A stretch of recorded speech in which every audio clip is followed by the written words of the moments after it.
Alright, check this out. Artificial intelligence, AI, it's everywhere, isn't it? It's picking your next binge watch on Netflix. It's telling you which route to take to avoid that crazy traffic jam. Your phone's camera uses it to make your selfies look, well, less like you woke up 5 minutes ago. AI is basically the new electricity powering everything. But here's a thought. What happens when the government, our Indian Sarkar, starts using AI? Not just for basic stuff, but for yeah, it's happening. Big time, think about it for a second. We're talking about algorithms, complex computer codes, having a say in how our country is run, from how our cities are managed to how our taxes are collected, even how policies are made. This isn't some futuristic sci-fi movie plot. This is 2025 India. The government is rolling out AI initiatives faster than you can say Digital India. It's like they found a new superpower, and they're not shy about using it. Let's break it down. Okay. So, why should you, a busy, reel-scrolling, life-living Gen Z individual, give a damn about government and AI? Sounds boring, right? Like something your uncle argues about during family dinners. But here's the deal. This isn't just some policy paper gathering dust in a government office. This directly impacts you, your life, your data, your freedoms, your future. This is about the operating system of the country you live in, and it's getting a major AI update. The digital gears are already turning, so let's get informed. Alright, let's drop some truth bombs that'll make your jaw drop. India's GovTech game, it's not just strong, it's world-class. Seriously, we're talking about the India Stack, Aadhaar, UPI, DigiLocker. This isn't just some fancy government project, it's a digital public infrastructure that's unparalleled globally. Aadhaar alone has provided a unique digital identity to over 1.3 billion people. That's like giving almost every Indian a digital key to access services. Mind blown. And then there's UPI, Unified Payments Interface. You use it every day, right? For your chai, your groceries, your movie tickets. It has revolutionized payments in India, making them instant, cheap, and cashless. Billions of transactions every month. AI plays a crucial role behind the scenes, detecting fraud and ensuring your digital paisa is safe. This is GovTech that has genuinely made life easier for hundreds of millions of Indians. It's a success story that other countries are looking to emulate. India is not just experimenting with AI and governance, it's going all in, but it also raises some serious questions about profiling and bias, doesn't it? Smart cities. It's the buzzword, the dream. Imagine urban spaces where everything just works, traffic flows smoothly, public transport is reliable, energy is used efficiently, waste is managed smartly, and the air is cleaner. AI is pitched as the brain behind this urban utopia. It's supposed to optimize everything from managing traffic signals based on real-time flow to predicting and managing air pollution levels. This vision of a technologically advanced, super-efficient city is incredibly appealing, especially in our rapidly urbanizing India. But here's the catch, and it's a big one. To make a city smart, you need data. A colossal amount of data. We're talking about a dense network of CCTV cameras, many equipped with facial recognition technology. Sensors tracking environmental conditions, traffic movement, even public gatherings. Suddenly, the smart city starts to feel a bit like a watched city, doesn't it? It's a delicate balance between leveraging technology for urban good and safeguarding individual privacy and freedom.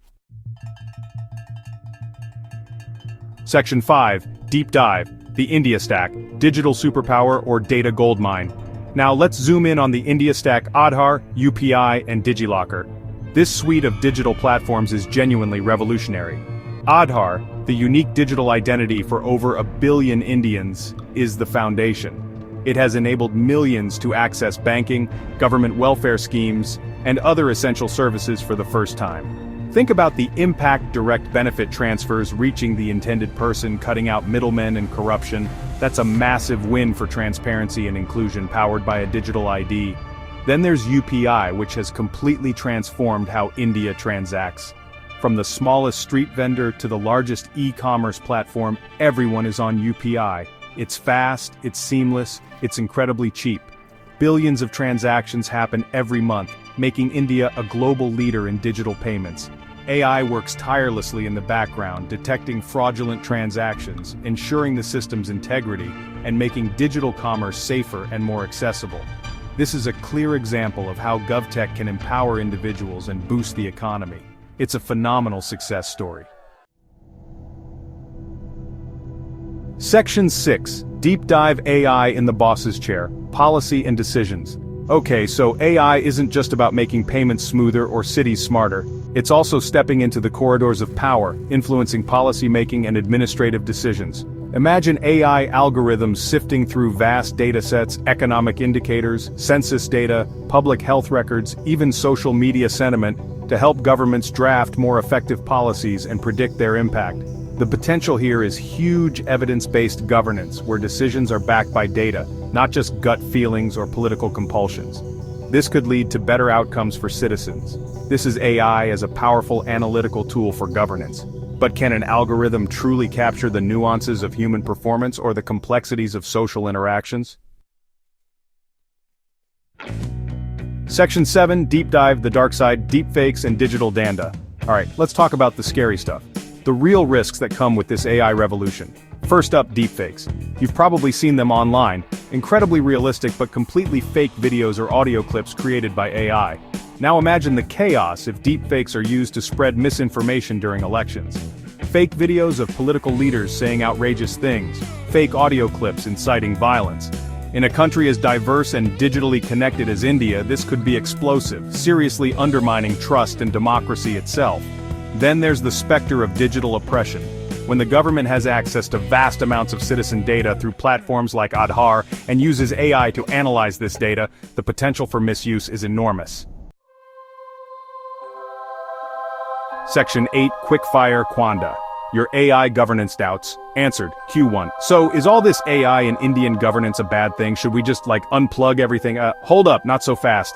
It's definitely not all doom and gloom. Think about how UPI has made your life easier, or how direct benefit transfers are plugging leaks and getting money straight to people who need it. AI is helping farmers with better crop predictions, improving healthcare diagnostics in remote areas. The potential for good is massive. It's not about ditching the tech, it's about using it wisely and ethically with the right safeguards. It's about balance, my friend. Q2. Okay, but will AI eventually take over all government decisions? Are we heading for a robot overlord situation? Probably not. At least, not anytime soon.